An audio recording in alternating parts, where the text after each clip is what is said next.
Hello and welcome to the Discover History YouTube channel. And if you think back to our video on Monday and our reveal for our Monday mystery on Tuesday, I did mention the word postal service, or looking at how letters or communications were sent around the country. And that's really down to the fact on Monday our mystery object was a Vindolanda tablet. And what we're going to look at in today's video is how people sent letters or sent messages, communication through history. Now, it sounds a bit odd, but I have an obsession of things through history. For example, if you came to our store, you would find, for example, spoons through history. So every type of spoon that you can think of, going through from bronze Roman spoons, for example, going into medieval decorated pewter spoons, right up to pretty much the stainless steel of the late 19th, early 20th century. The same can be said, for example, for frying pans. If you had a look in my store, you will find frying pans throughout history. I find it absolutely fascinating how things change, and that's why we like to look at things through the ages. And we have done videos in the past, if you look in the playlist, on topics, for example, pens through history, and you will see that we were talking about the Roman pens, even the Greek and Egyptian pens, and then we go right up, for example, to the 1940s and 50s fountain pen. And today's video, like I said, is going to concentrate on the postal service. Now, the Roman Empire had a very good system, and that's why we chose our Vindolanda tablet on Monday. And this was a very effective way of sending messages, be it an official message or maybe just an invite to a birthday party, for example. And they would write on these pieces of wood, and sometimes, not always, put a seal on them so you can guarantee no one's actually peeked inside to look at the message. And that system was around throughout the Roman Empire. We know there was quite a few messages going around by the 2nd and 3rd century, and then by the 5th century we get the collapse of the Roman Empire. And in a way, messages pretty much stop. It becomes an oral tradition whereby you tell someone to go and tell someone else, and they pass that message on, and that was the norm. But when you get to the medieval period, let's say the 12th and 13th century, letter writing becomes one of those things, and we can learn a lot from these letters. And there are certain families, if you look on Google, for example, that wrote vast quantities of letters throughout the medieval period. And they're really interesting because we can learn a lot about one family or the habits of the day, really. Now, writing at that time was often done on what is referred to by modern standards as a letter sheet. So what you have is no envelopes whatsoever. So you take your piece of parchment or vellum, or maybe some early paper that was often made out of linen rags, and you write onto that paper, and you fold the paper over so you can't actually see the inside. So you're actually turning the letter sheet, into its own envelope. And if you want to, especially to make it very secure, you add on a seal using sealing wax. And some people even added a tie, a ribbon or something like that to make it even more secure. So you've got the knotted string, and then you've also got the seal. And we know with seals, big families would have their own seals. You could have a little handheld seal to press into the wax, or, as a lot of nobility would have had, a ring with their coat of arms on, and that would be literally pressed into the wax, sealing it. And you would definitely know if someone's opened that letter. But that was the norm for a very long time, from the medieval period all the way on.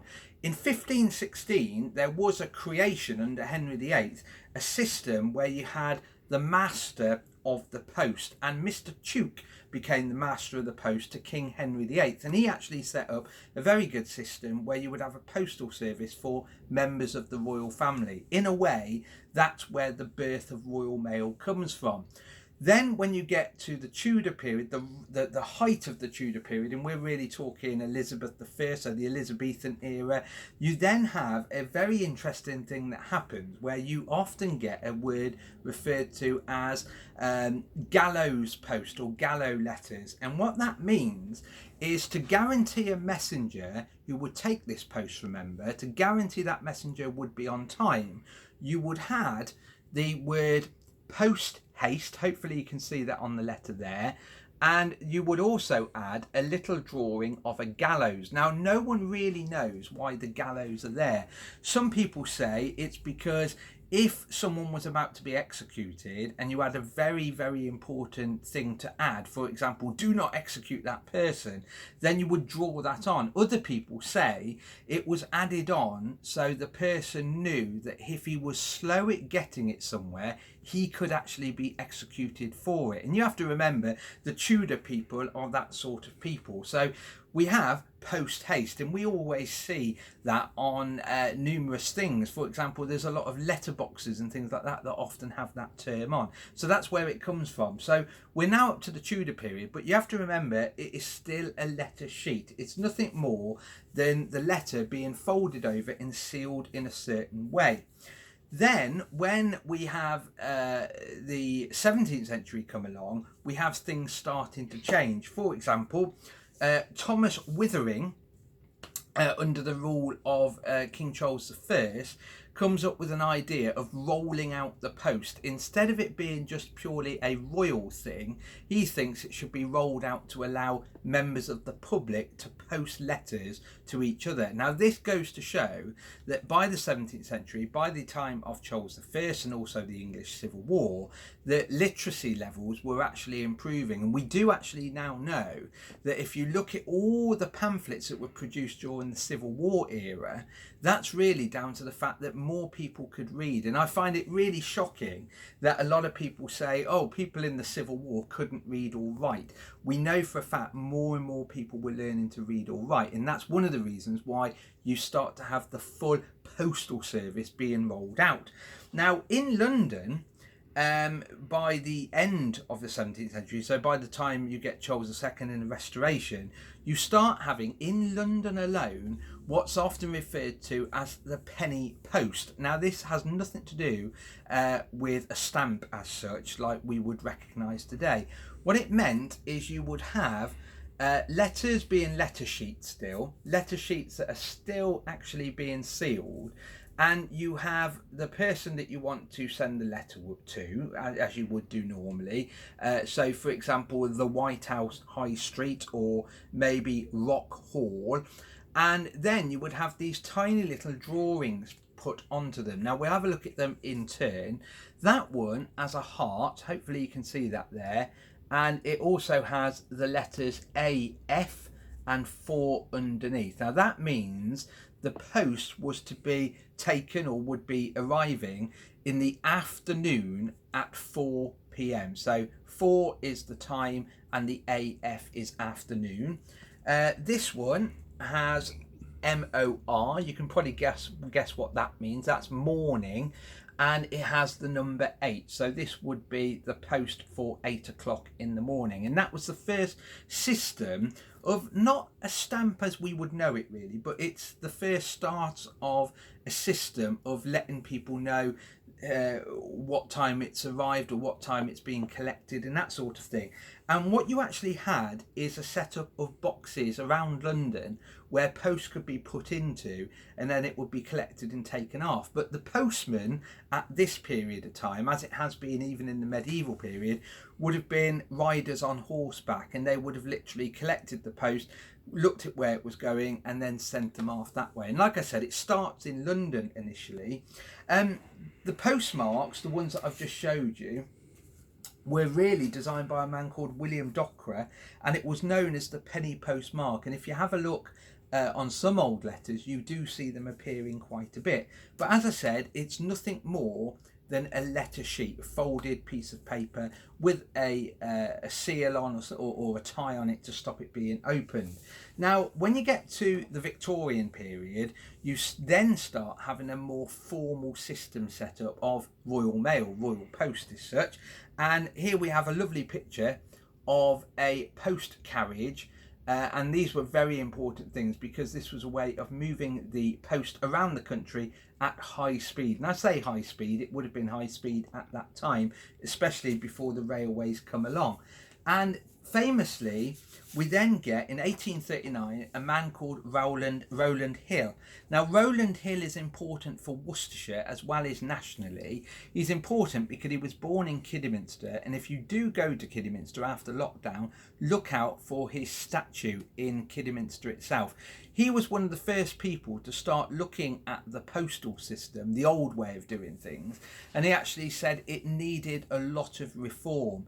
His story, so they say, was that he saw someone receive a letter, for example, a letter like this one, and sadly the person couldn't afford it. Now that sounds odd, but what you have to remember is the early postal system before 1839, 1840 was the fact that the person getting the post had to pay for it. So if I was to write a letter to Helen, for example, I would write the letter and I would post it. It would be free.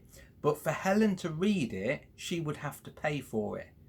And the sad thing is, Rowland Hill said, if you believe the story, that he saw this person break down in tears because they wanted to read the letter but had no money to actually open that letter. They had no money to actually afford to collect that letter and open it up. So when you get stories like that, Rowland Hill wanted to change everything, and from 1839 up to 1840 there was a whole reform of the postal service, and you can see that on there.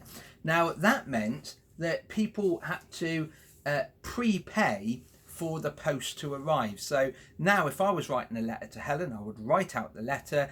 I would now pay to put a stamp on it, the first adhesive stamp, and then that would be posted. And the person receiving it, Helen for example, doesn't have to pay for anything. And what I've done here is mocked up some of these early letters from about 1840. So there we have one being a letter sheet again, so a piece of folded letter, so there will be writing on the inside there. We've added a seal to it so I can guarantee no one's going to open it, and you will notice the letters or the addresses are quite simple. For example, Mr. Peters, 10 Needlers Street, Worcester, and that was the norm because you start having numbers to houses, so it makes things easier. And no postcodes, that's quite important. And you will notice stuck across the fold of the envelope, or the letter I should say, is a stamp, and that is the penny black, and that was the first type of stamp system that was put in place. That was soon followed, for example, by the penny red, and there was also a blue version as well that was added to as time went by. But as you can see, it's developing into letters that we would recognise today. Here we have another one, and this one once again is a letter sheet folded over and sealed on the one side, but you can see we have the post prepaid before it was sent, and this is a fantastic new system basically. But also in the 1840s, envelopes were starting to appear. So instead of having a letter sheet like we would do before, and you'd write on the letter, fold it, seal it, that sort of thing, we start getting what looks like a normal envelope. And the reason is it's a system that we still use today. It's almost the old saying, if it's not broken, don't fix it. So you can see how you would have a huge rectangle and it's folded up, as you can see on the back, into triangles, and the envelope appears. But the shocking thing was, these paper envelopes had to be made by hand. So someone would have to cut them out, someone had to fold them, and someone had to glue them together. It was a long business, but luckily there were machines starting to be invented, and we also know in the Victorian period a machine was invented where it would cut, glue and fold these things together, and it made letter writing or envelopes much easier to use than the old system of folding your letter, sealing it and so on. So we get the start of the envelope as we know them. But as time went by, lots more envelopes were being created and lots of stamps appear. And obviously today it is big business for people to collect stamps. People absolutely love collecting stamps. I've got lots and lots of different ones. This is one from George VI, this one actually. in its blue colour. We also know there was a lot of commemorative ones that were starting to be developed as well. But one of the things that I haven't mentioned on purpose is the fact that postcodes do not appear. Postcodes is relatively a new thing. It's not until the 1950s, late 1950s, where you get postcodes starting to be developed. Strangely enough, the first place to have a postcode is not London. And you would think London, because if you think back to the Postmaster Generals, the Postmaster, the foundation of the Royal Mail, for example, all that happens really in London, and it's slowly rolled out across Britain. But the weird thing is, the first postcode to actually be developed was trialled and developed in Norfolk itself. So what I've got on this one, please note the stamp in the corner there is of Elizabeth I. It's a very early Elizabeth II, very early Elizabeth II stamp. And you've got underneath there 32 Prince of Wales Road, Norwich, Norfolk, and at the bottom there we have for the first time NOR99A, and that is the development of the postcode. And in a way it makes it much easier because it's localizing areas in a town or city.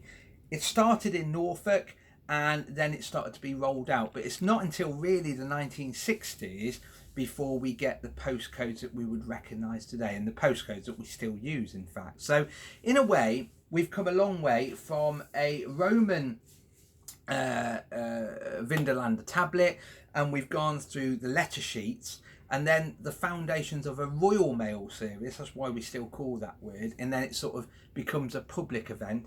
But the sad thing is now very few people buy stamps, very few people put pen to paper and send a letter.